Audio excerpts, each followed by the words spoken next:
Hi hello నేను మీ చిన్ని ఈరోజు గుత్తి వంకాయ వేపుడు మసాలా పెట్టి ఎలా చేయాలో చూద్దాం.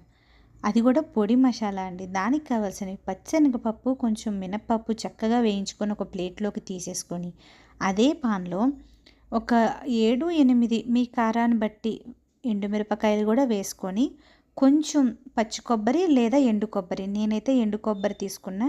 ఎండు కొబ్బరి తురుముకొని ఒక 2 స్పూన్లు, అది ఒక 2 రెమ్మల కరివేపాకు కూడా చక్కగా ఫ్రై అయిన తర్వాత అవి కూడా ప్లేట్లోకి పక్కకు తీసేసుకొని, అదే పాన్లో కొంచెం వేరుశెనగ గుళ్ళు అవి కొంచెం వేగిన తర్వాత పుట్నాలు వేసుకోవాలి. పుట్నాలు అంటే వేపిన శనగపప్పు అండి. సో ఇవన్నీ వేసుకొని చక్కగా వేగిన తర్వాత వీటన్నిటిని చల్లార్చిన తర్వాత మిక్సీ జార్లో చక్కని పౌడర్లా పట్టుకోవాలి. ఇప్పుడు నేను చక్కని లేత వంకాయలు తీసుకోండి. నాకైతే ఇవే కలరు ఈ సైజు అవైలబిలిటీ ఉన్నాయి. సో ఇంకొంచెం చిన్న సైజు అయితే ఇంకా బాగుంటుంది. గంటలు పెట్టుకొని ఉప్పు సాల్ట్ వాటర్లో వేసేసుకొని ఒకసారి శుభ్రంగా వాష్ చేసి ఇలా అదే ప్యాన్లో ఆయిల్ వేసుకొని ఈ వంకాయలను కూడా అందుట్లో వేసేసి కొంచెం లోపల వరకు మగ్గి సాఫ్ట్ అయ్యేంత వరకు ఉంచుకోవాలి. సో ఇప్పుడు నేనైతే ఆ పౌడర్ అన్నిటిని వేయించుకున్న వాటిని పౌడర్ చేసేసాను. మిక్సీలో మీరు వేసేటప్పుడు సాల్ట్ కూడా వేసేసుకోండి. సో చూసారు కదా, వంకాయలు అయితే ఇలా పర్ఫెక్ట్గా లోపల వరకు కుక్ అయిపోయినాయి. అవన్నీ నేను ఇప్పుడు తీసేసుకున్నాను. ఇప్పుడు మనం ఆల్రెడీ మిక్స్ చేసుకున్న పౌడర్ అయితే ఉంది కదా, ఆ పౌడర్ని నేను దాంట్లో ఫిల్ చేస్తాను. వంకాయలు తీసిన వెంటనే మీరు పెట్టడానికి ట్రై చేయకండి. చూసారా పైకి చల్లారిన లోపల ఎలా పొగలొస్తున్నాయో. సో పూర్తిగా ఇలా చల్లారిపోయిన తర్వాతే స్టఫ్ చేసుకోండి, లేకపోతే చేయి కాలిపోద్ది అనమాట.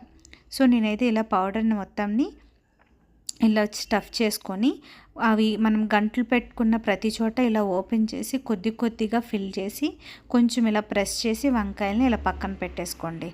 సో నేను అదే విధంగా అన్ని వంకాయలని ఇలాగే పెట్టుకున్నా.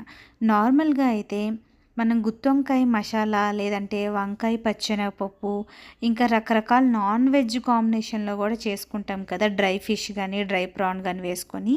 సో అలా ఒక్కొక్కసారి ఎప్పుడు తినేవాళ్ళు ఇలా గ్రేవీలా కాకుండా ఇలా ఫ్రై లాగా పొడితో ఒకసారి చేసుకొని తినండి. ఇలా చేస్తే చాలా బాగుంటుంది, పిల్లలు కూడా ఇష్టంగా తింటారు. సో మీరు ఇలా అంతా స్టఫ్ చేసేసి ఆయిల్లో కొంచెం ఆయిల్ వేసుకొని ఇవన్నీ కూడా అందుట్లో వేసేసుకోవడమే.